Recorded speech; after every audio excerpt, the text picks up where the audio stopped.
And you're like so many people I work with, once they figure out that they're not broken, that they just have a neurological condition, but they might actually be geniuses, then that confidence starts to creep back in. And all of those years that people said, what's wrong with you? You're lazy, you're late all the time, you forget things, all these things that you realize that really doesn't have anything to do with your intelligence.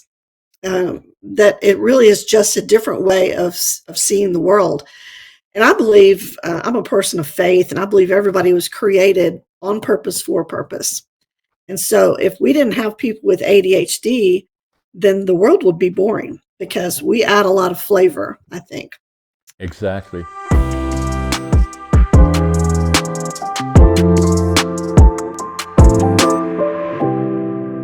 Hello, I'm John Brink, and we are podcasting on the Brink from downtown Prince George, British Columbia, Canada.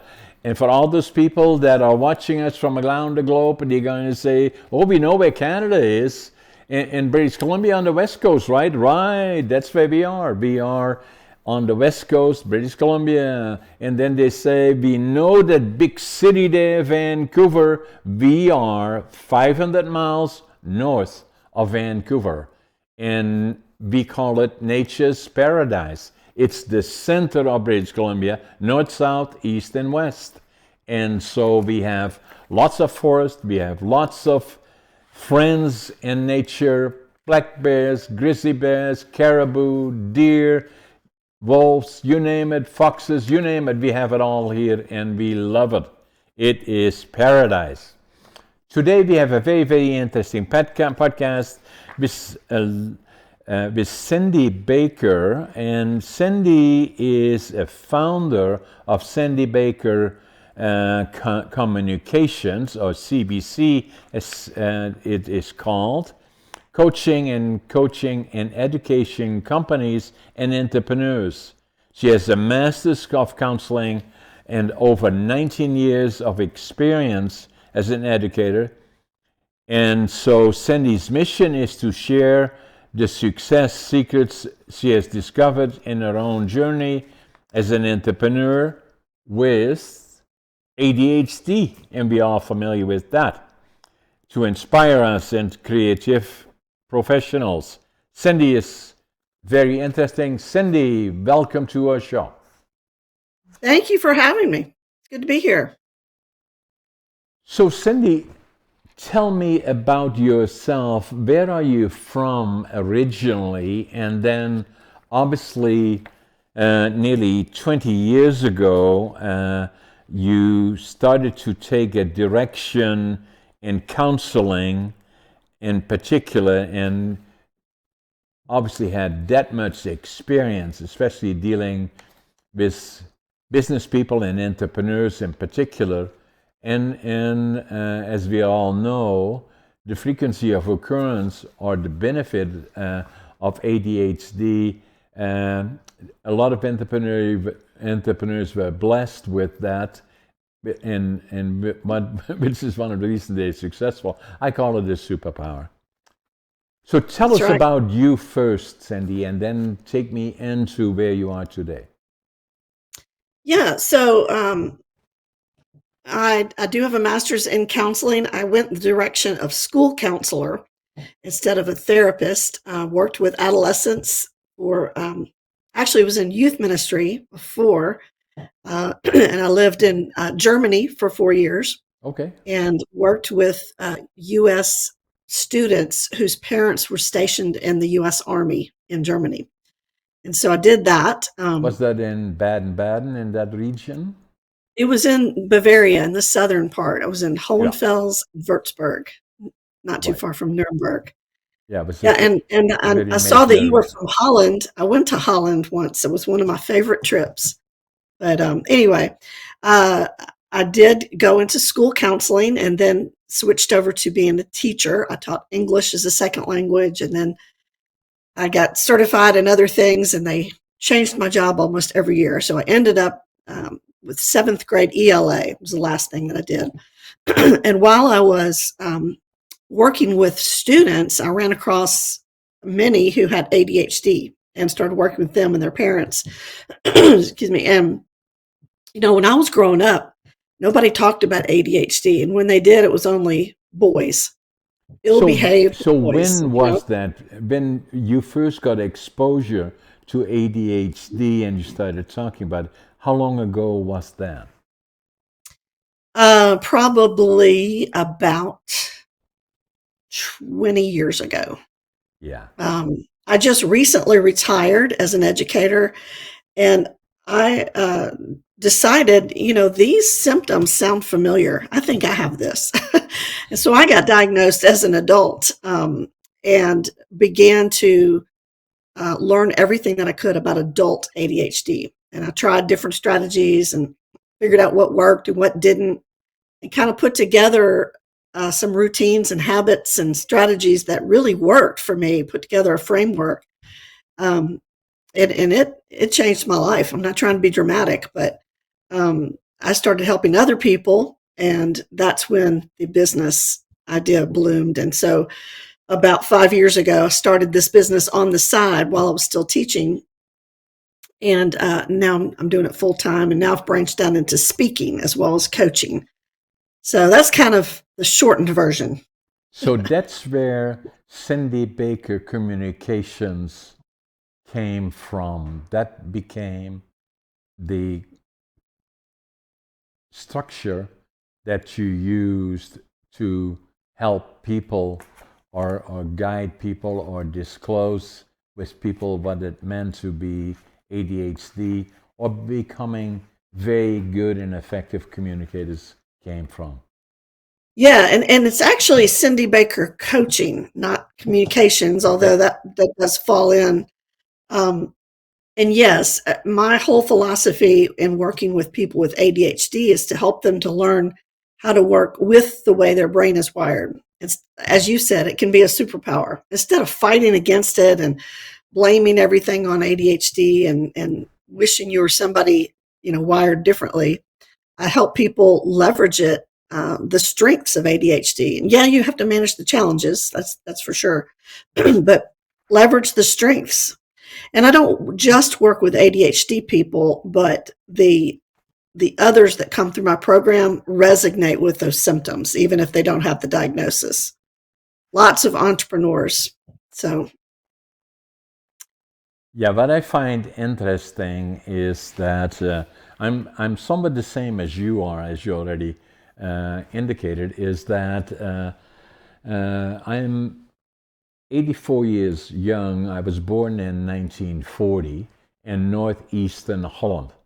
And, that were during the difficult times when, during the period that my parents were married in 1938. They were in love, and so and northeastern Holland in particular was beautiful. Lots of farming, lots of opportunity. My dad worked for a little lumber mill, and they had rented a beautiful house, and very quickly had a boy and a girl first. And then in early 1940, my mom was pregnant with me. And then a fellow in Germany called Adolf Hitler decided that Poland really belonged to him or them, and he decided to invade Poland and started annexing part of Poland to Germany. And then the next thing, the fear all around Europe was, what will he do next? And so, and again, coming back to Holland, my dad then now, was called into the Dutch army in April of 1940. And then the last time, and then Germany invaded Holland with the Blitzkrieg, and again Hitler. And the last time they heard from my dad is when he was seen in Rotterdam just before the bombing, when Adolf Hitler found that they didn't surrender quick enough for his likes, and he decided to bomb the center of Rotterdam that killed thousands of people. So for 5 years, my mom would not know if he lived or died. And so she was on her own with the two kids and then pregnant with me. I was born in November the 1st, 1940. And so it was tough. And we saw, even in the early years,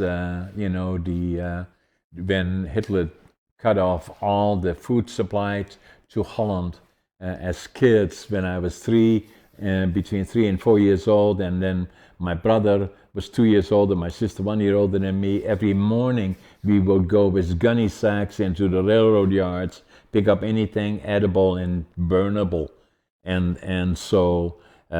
then the winter of 1944-45 was the coldest on record, and I still remember the cold and the hunger. Now, even 80 years later, I can still feel it.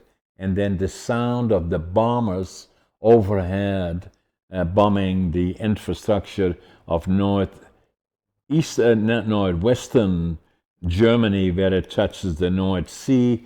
There were a lot of factories there that produced weapons for the war, and they were bombing them. And so we were only 10 kilometers from the German border.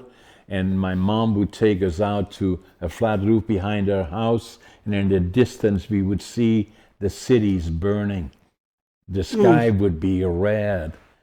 Bremen, Wilhelmshaven, Hamburg, and Kiel, and all in the distance. Hundreds of planes. And the sound of that, I will never forget either. And then the thing that changed my life was really we were liberated by the Canadian Army. As we all know, the Allied forces, the USA and Canada and other countries landed on Normandy and made their way into Europe to liberate Europe from the dictator. And the Canadians went through France, Belgium, and the west coast of Holland and pushed them out through the north back into Germany. And so we were only in the very, very far north. The Canadians were right behind them. So I still remember the Canadian Army liberating us in that part of northern Holland, and made such an impression on me as a 5-year-old that I knew that when I grew up I would go to the land of my heroes, Canada. And I did, when I was 23. And so that part changed my life. And then the other part, academically, I was not a success story in Holland. I failed grade 3. I failed grade 7 3 times. And then he said, what are we going to do with this guy? He said, well, maybe send him to the mentally challenged school. They said, no, we're not going to do that. My parents were very supportive, and they said, maybe find him a job. So they got me a job. I liked working with lumber in a furniture factory when I was 12 and a half years old. And so that's where I started. Now, kids are very hard on each other.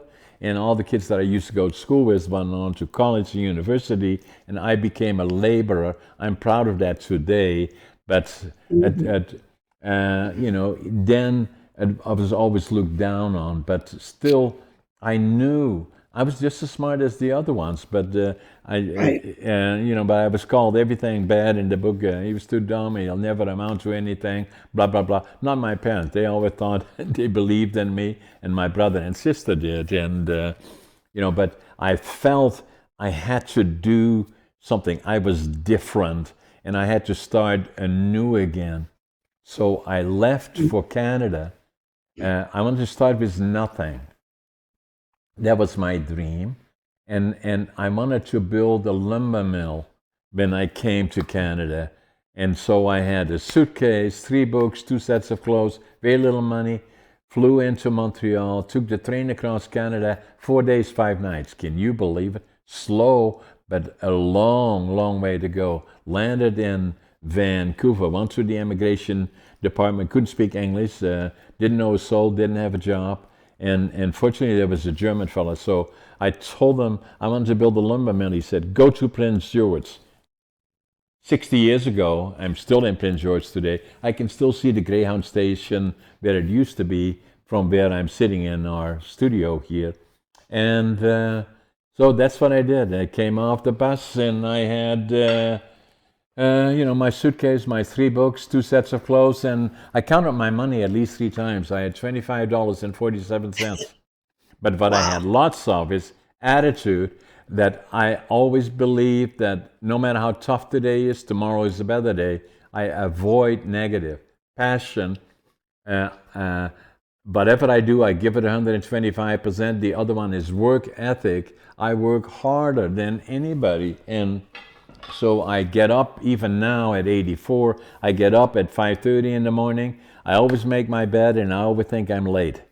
And whatever the challenges are, that's what we have to deal with. And that's what I do. And so then Yeah. to get to my point really is the other part that changed my life. Even then, when I started as a cleanup man, then a lumber pilot, and yes, I did build a mill and many other companies. And everybody said, "Oh, you're so successful, and you should write a book," and all the other things. I didn't feel that way. In fact, I still was troubled with. I did not feel confident of myself and who am I. I knew I was different, but I didn't know why. And Hmm. and then what happened, one day I walked into a store, actually, and it was in January of 1997. I walked into a store here and I picked up a book. And That's the classic. the book's titled Driven to Distraction. Hmm. And I don't know why I picked it up. And as I look, this is the actual book.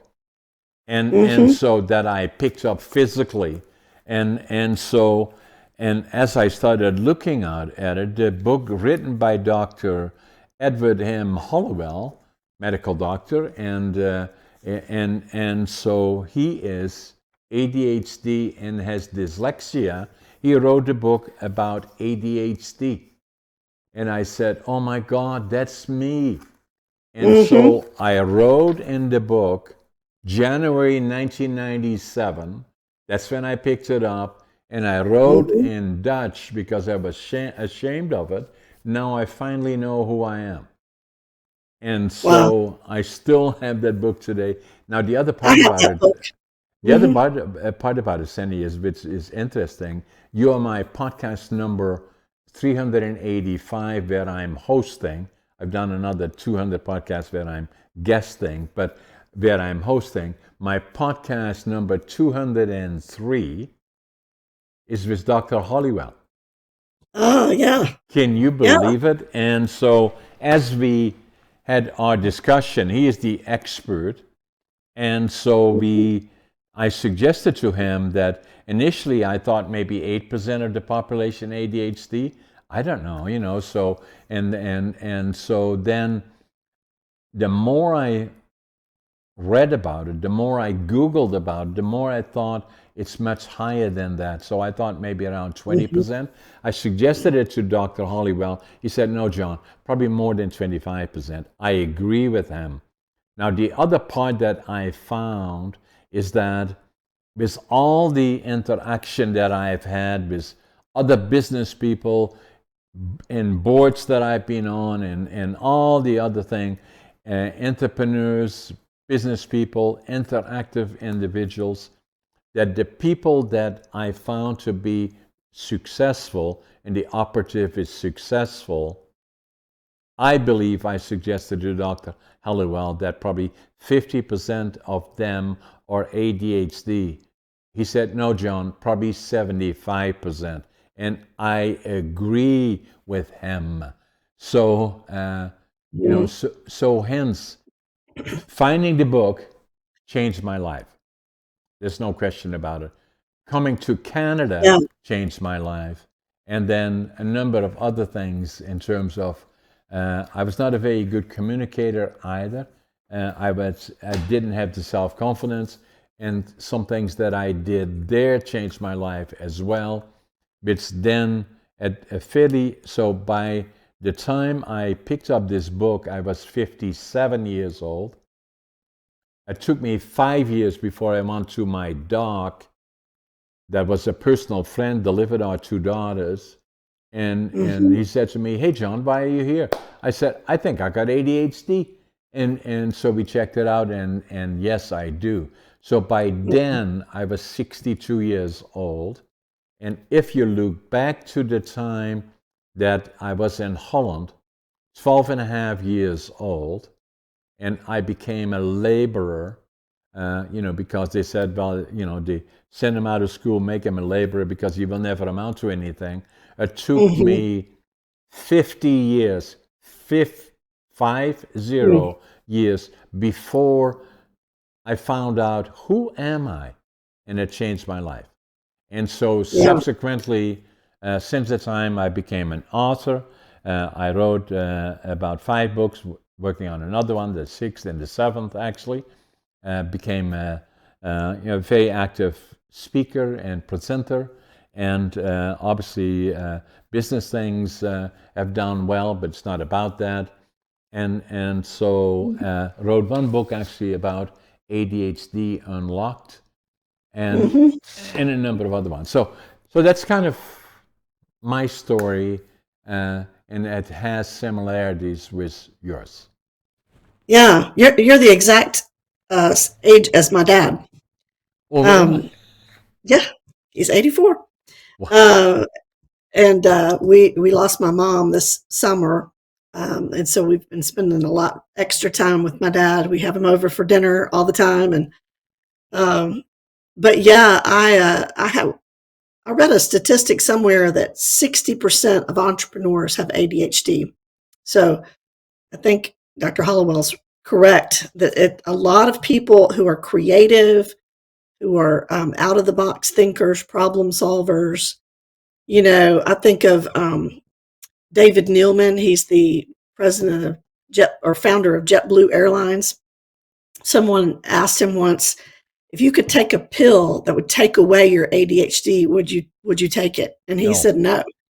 He No. said yes, there are challenges, but he attributes his success to having that ability to look out on an industry that has all these problems, and his brain just naturally says, "How can we do this better?" You know? Exactly. Yeah. Exactly. Yeah. Hmm. And so that is very, very interesting. So then, at what age or when was it for you? You mentioned it, but at what time in your life did you discover that you likely had ADHD and then got the diagnosis? Yeah, I can't remember the exact age, but I think in my late 30s is when I started to.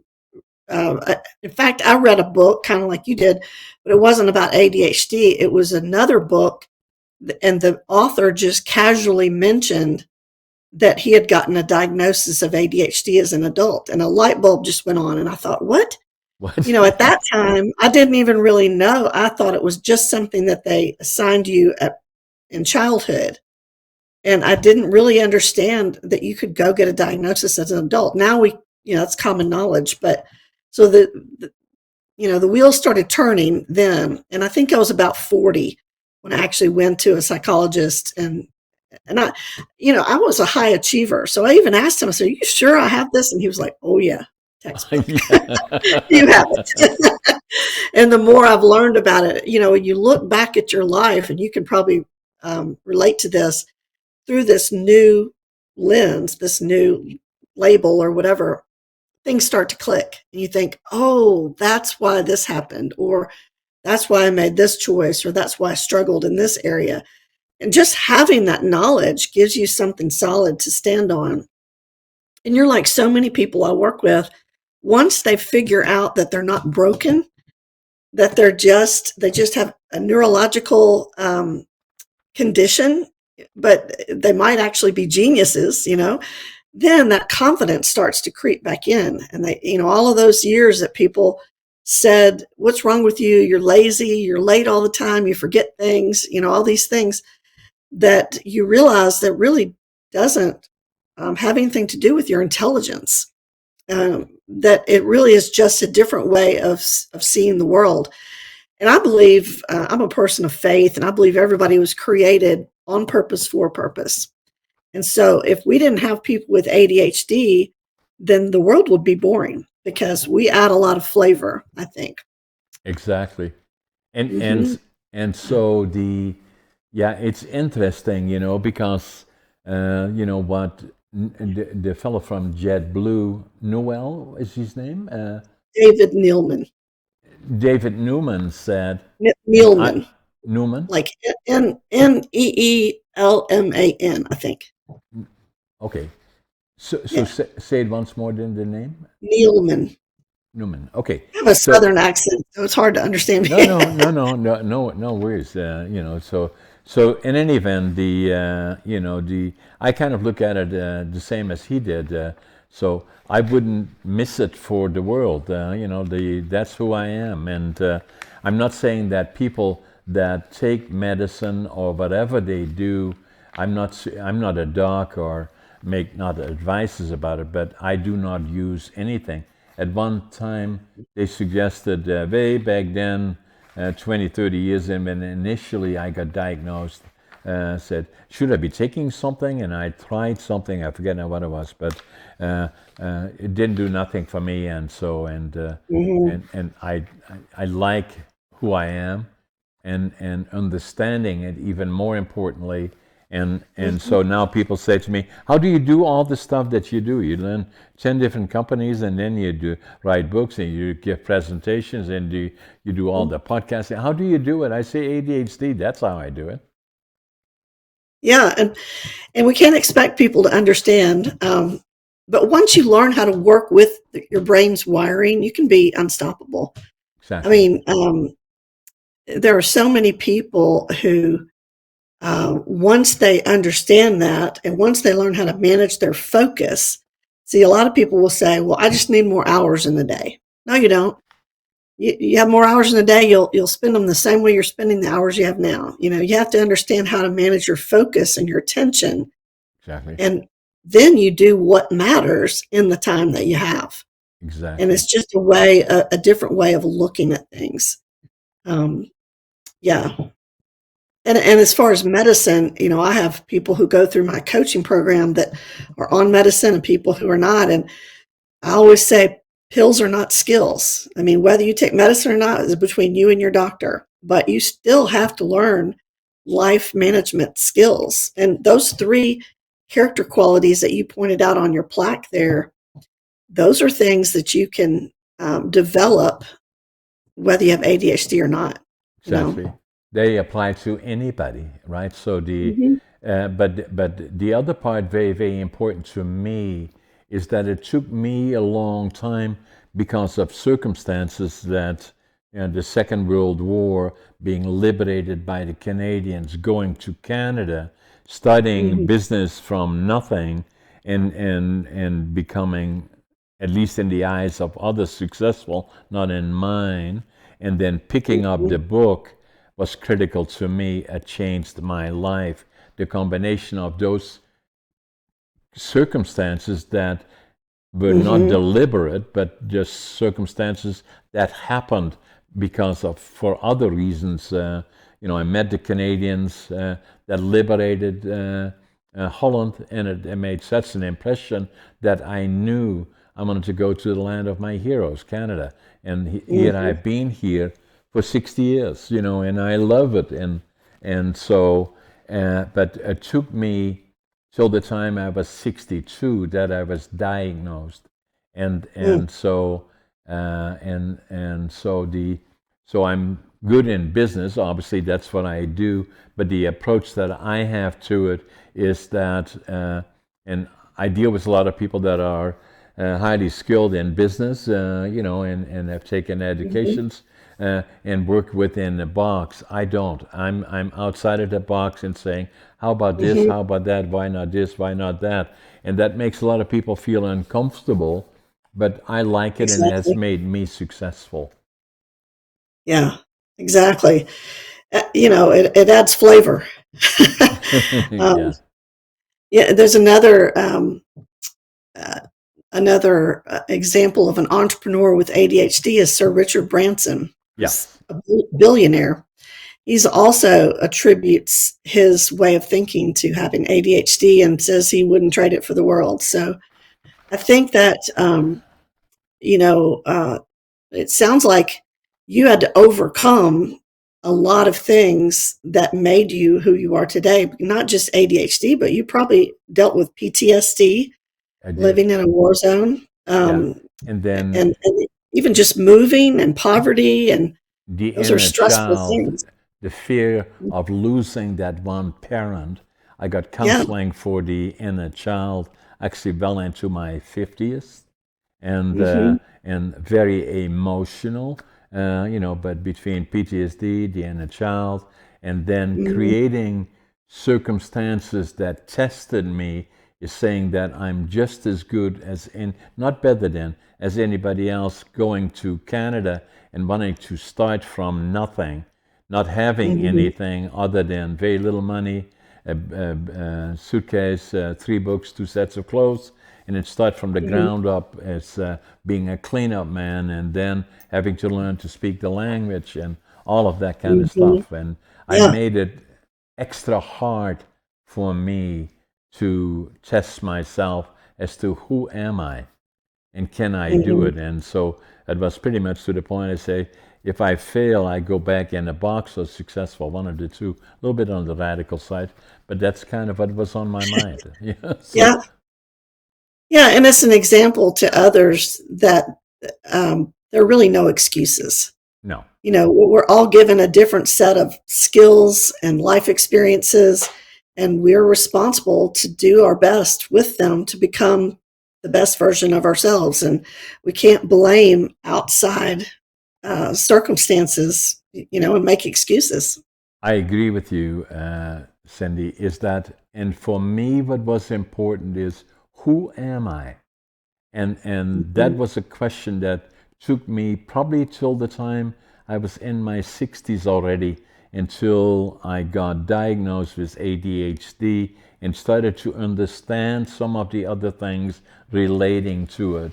And then Mhm. the other part was that I was not a good communicator. I could interact, although I had many people and many companies working with me, that I was okay, interacting with about 3 or 4 of them at the same time, but I was not very good at communications. So until in 1990, actually, an ex-sister-in-law that I had said, I want you to go with me to an organization that deals with communication skills. And I said, okay, what is it? He said, Toastmasters. Mm. I said, what is it? He said, well, it's about communication skills. You will like it. And I said, okay, are they going to ask me any questions? He said, no, you just sit there and watch and see what they do and then see if you like it or what. So I was sitting there and watching it. In the middle of the meeting, somebody said, hey, John, tell us all about it. I said, oh my God, I'll never go back here. But I did. I stayed there for 10 years and then Wow. reached the highest level in Toastmasters, is a distinguished Toastmasters. And so that changed my life. And for those people Mm. watching us saying, what is Toastmasters all about? Well, in North America, there probably are 500,000 or 1 million people that are, as we speak, in Toastmaster clubs. Every city has one, even in northern British Columbia here. Probably there are 3 different clubs and all kinds of clubs Mhm. all over the place. And then all over Europe, there are probably tens of millions of people that at some point took a portion of it as much as they wanted. I wanted to stay in it because that was one of my biggest challenges, to have confidence, and it helped me in doing that part. And then what is it all about?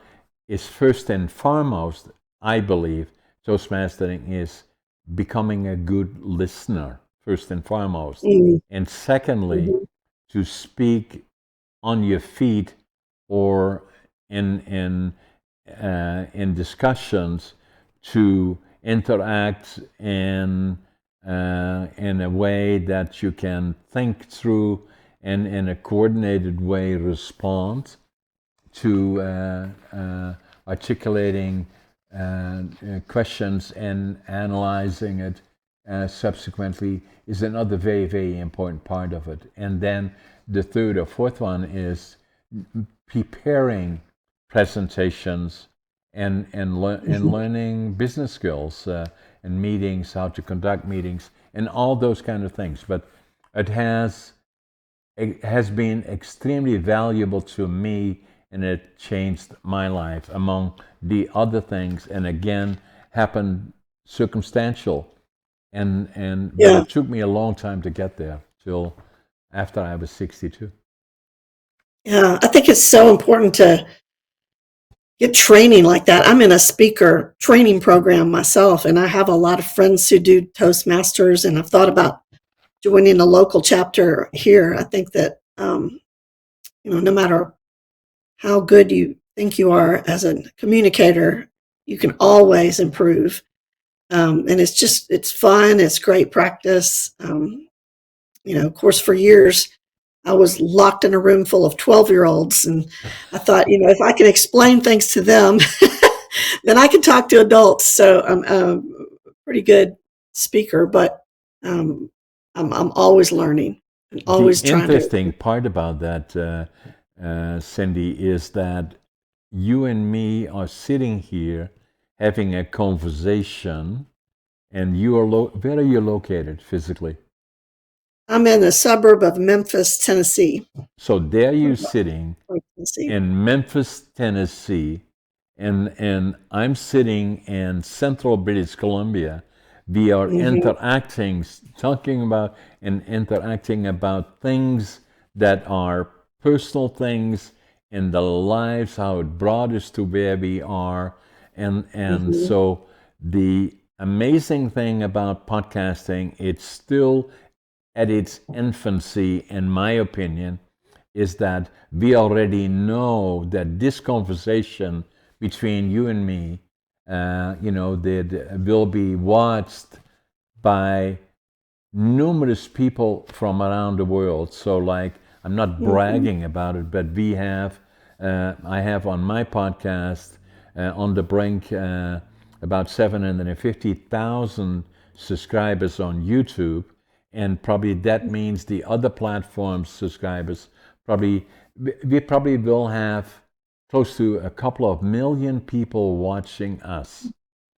At the same That's time, great. I give presentations physically. Did one last week in Alberta or in Calgary. It usually Hmm. takes me, and I do several in the United States. It takes me usually 2 days, and do good presentations. I love to do them, and so and then have a couple of hundred. I think we had 300 or 400 people at the last one that I did, and but not to the extent that we have podcasting. It Mm. reaches many, many more around the world. And as I said, it's only at its infancy. It's going to go much further.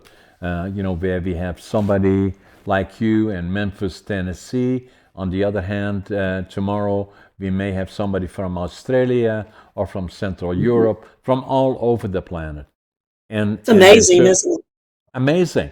And then Mm. it also helps for me and you, that since we are communicators, it helps me thinking on my feet, because we have practiced nothing about what we are talking about or interacting about, and so it challenges us to be able to get to know each other, interact each other, and communicate, and to make it interesting to the people that are watching us. And so that's the benefit of podcasting, in my opinion, and then helps our developing and fine tuning our communication skills, because this podcast, we will release it sometimes this afternoon. To us, it's Tuesday, and Mhm. for me, it's 9 o'clock in the morning. You probably at around 12 o'clock in Memphis, Tennessee.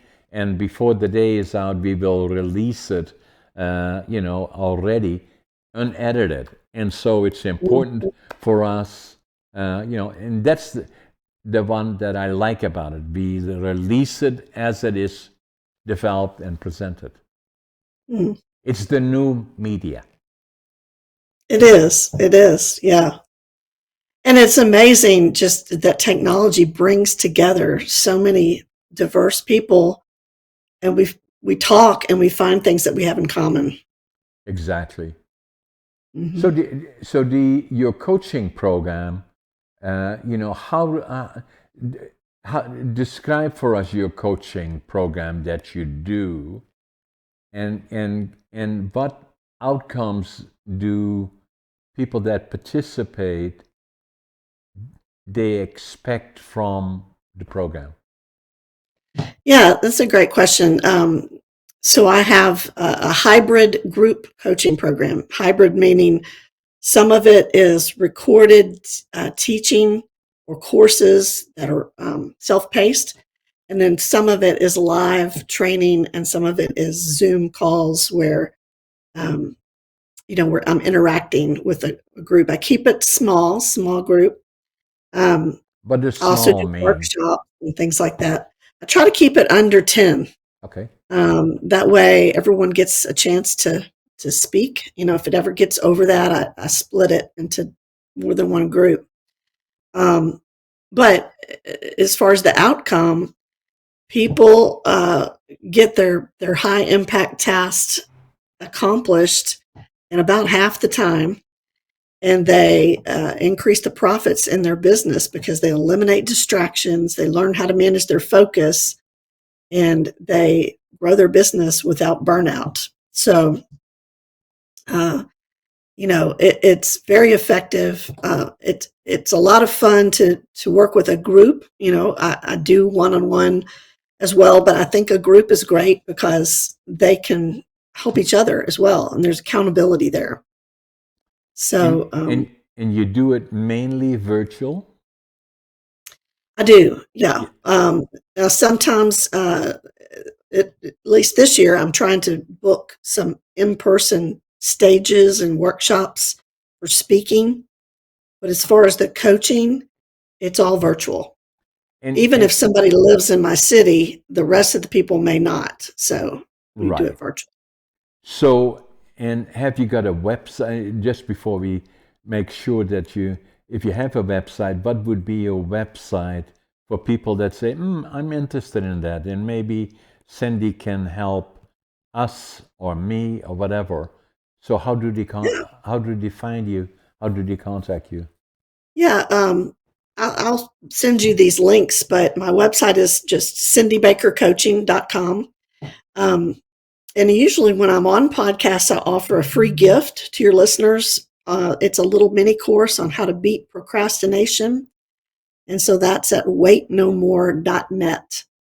Um, Say it I have again. a free Facebook group as well. So I'll send you that link. Waitnomore.net. Yeah, very appropriate. That's right.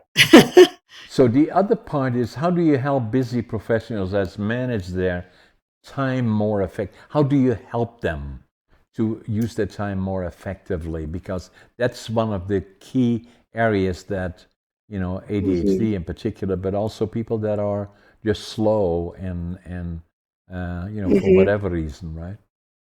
Yeah, and I mean, there's a lot to it, but if I were just to kind of uh, summarize, I help people find their zone of energy. When are you the most alert? When is your peak productivity time? And then I help them pick the tasks that they need to do and prioritize. So, you might have heard the illustration of your life is like a jar, and you want to put rocks, pebbles, and sand in the jar.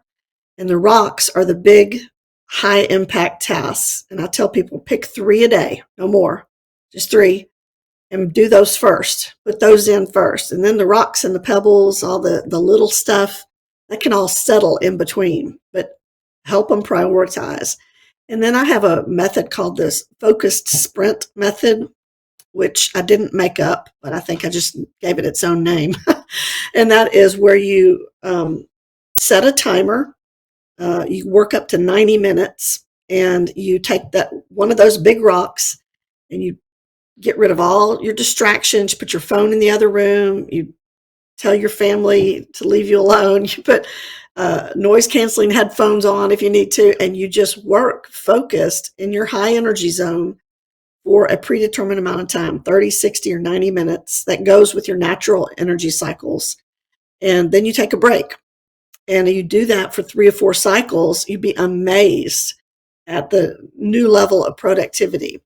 So that's one of the things that I help with. I think I help with managing emotions as well, because some people have the mistaken notion that they need to feel motivated before they do something. But I always say waiting for motivation is never a good strategy. You know, it's not going to just descend upon you like the wind and you catch it when you can. You have to learn how to take action when you don't feel like it. So I help with that as well. Were you going to say something? Yeah, especially for, and what comes to mind is entrepreneurs in particular. Occasions may present itself that you bits are not pre-planned, and you have to be able to deal with whatever occurs at the time, and to learn a strategic approach to it would mean that you change a natural habit maybe into something more productive under the circumstances. Yeah, and there are little tricks and hacks, like if something is going to take 2 minutes or less, just do it. Don't try to remember it for later. Don't write it on a to-do list. Just do it. And when you start to train yourself to take action more quickly like that, you'd be amazed. When you have big projects, break them down into small, manageable steps. So that way you can celebrate a win when you've accomplished the first little step, And if you don't feel like doing something, like you mentioned, you wrote books and people asked you, how did you do that? Well, you just take the next right step in front of you. Maybe it's just walking to your desk and sitting in your chair. And then maybe it's turning on the computer and pulling up the document, finding the last sentence you wrote, then writing it. And before you know it, you do these little micro steps, that motivation comes and the momentum kicks in. But you have to take action first. And as far as entrepreneurs, 80% of your time needs to be spent on revenue producing activities. So if you're spending, 2 hours trying to get the perfect font on some kind of a social media post, that's not a good use of time. I like it. You see, but I find for myself as somebody that has being blessed with ADHD is that I work well when there are crises, and so if it becomes so my objective is that with my companies is to make my companies boringly consistent. But if they are boringly consistent, I become bored, and so I have to find new challenges. And so it's always important for me to have that as a mix of the things that I do. Yeah. And all of that has to do with understanding your ADHD brain. And so, for instance, if you've probably heard of hyperfocus, where you just get lost in something that you're Mm. engaged in. And if you know that about yourself, that, hey, I know that when I get involved in this one particular task, I'm going to lose track of time, then you need to maybe set a timer so that you can stop at a certain time. Or maybe you crank out all the other things you need to do first and then save that to the end. If you know that you wait till the last minute and then go crazy right before a deadline, then create your own deadlines for those little milestones across the way. You know, all of those little tricks and hacks. Once you understand how your brain works, make a big difference. So the other part is, if I look back at your foundation in a way, correct me if I'm wrong, is that you were an educator to younger persons for a Mhm. period, and also so you came out of an educational background, and then coaching, and then changing it into the company that you have now, uh, Cindy Baker Coaching. Mhm. Then that substantially is about communication skills that you had to acquire to be effective. And then the other part that I find interesting about it is that if I look at our educational system that we have now in Canada, similar to likely what you have in the United States, and likely also substantially similar to what exists in Europe, Asia, and other places, maybe, is that the whole, I believe that probably more than 30%, my number, but 30% of the population is affected by, beneficial in some cases, ADHD, has the learning or the teaching system adapted to that, and the likelihood is no, they haven't. Although the knowledge is becoming more known around ADHD. I had never even heard about ADHD until I picked up this book, Driven to Distraction. I had no idea what it was.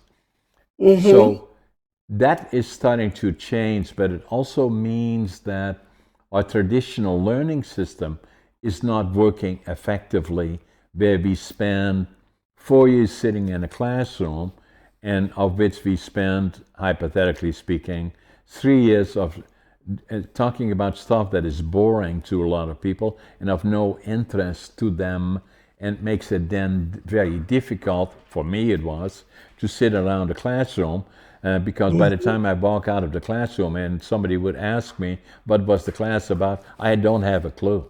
I have no idea, because I was in a Yeah. different world. So the question then becomes, in my book, I make references to when I wrote the book against ADHD Unlocked, is that I think it was a good book. And so the foreword was written by Dr. Tracy Lotz, who is a medical doctor, emergency surgeon, ADHD, person. Uh, and so very interesting about people that were exposed to it. But at the end, when I'm already nearly done with the book, there is something missing. Is that, okay, John, that was interesting, and the stories are interesting, and the experience, but where do we go from here is the question. And so fortunately, by coincidence, I ran into a fellow that was Dr. Tom Romer, who was the vice president academic, British Columbia Institute of Technology, and in one of the flights that I take. And I was sitting next to him, and he said, "Hey, John, how are you doing? Do you remember me?" I said, "No." Yeah, yeah. Anyway, I was writing a book. He said, I know you wrote a book. It was this book. And he said, "Did you get Against All Odds?" The first one I wrote. And he said, "Is it done?" I said, "Yeah, I'm working on another book, and that is ADHD Unlocked."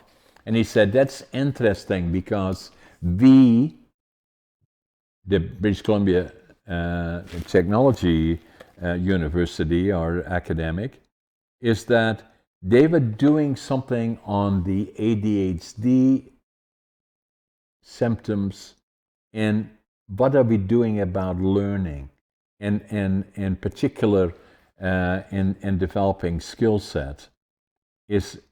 And so what they were working on is the concept of micro certification. is taking a skill sets that you have to acquire that maybe in time would be this large, years, months of learning, but the actual skill sets required would only be this much. So if it was 2 years, then at least 3, 4, 5, 6 months of it would be based on the skill sets required. So the Mm-hmm. concept would be Interesting. focus on that and then add the other ones as required.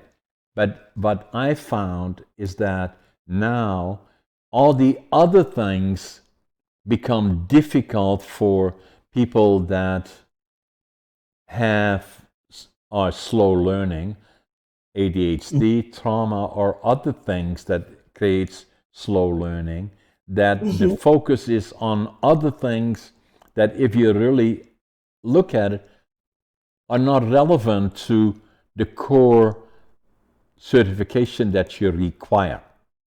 And Mm-hmm. and that I believe makes a lot of sense in terms of where do we go from here in a number of areas, changing our schooling system in terms of requirements, recognizing that probably 30% of the population ADHD, male, female, although females will portray it different than males, but still it's, and then add to that another category of slow learners because of trauma or all the other things that may create that slow learning, and saying we have to change our system for a number of reasons, because we and all the companies that I have, we are desperately in need of skill sets that are not being Yeah. developed because the schooling system is so difficult, convoluted into areas that are at a minimum secondary to the actual skill sets Mm-hmm. that we require.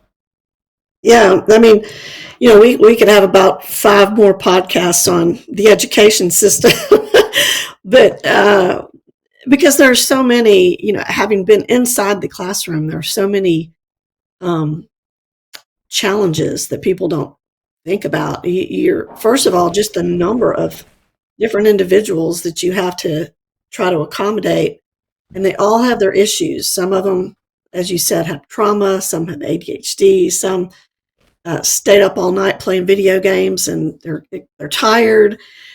Some of them are just dealt with cyberbullying on the bus on the way there, and they're all upset. There's so many things. And then the system, as you said, those soft skills are not now. Some every school district is different, but those soft skills sometimes get pushed to the side because of testing. Standardized testing is not on how do you get along with people. And most jobs, you get fired because you can't get along with people. And so when are we teaching kids that?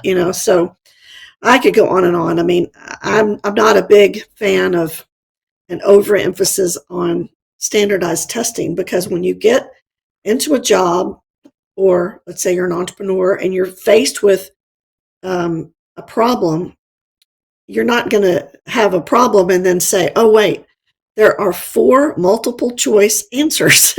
Which one do I want to bubble in? No, you have to be able to think up the solutions on your own, critical thinking.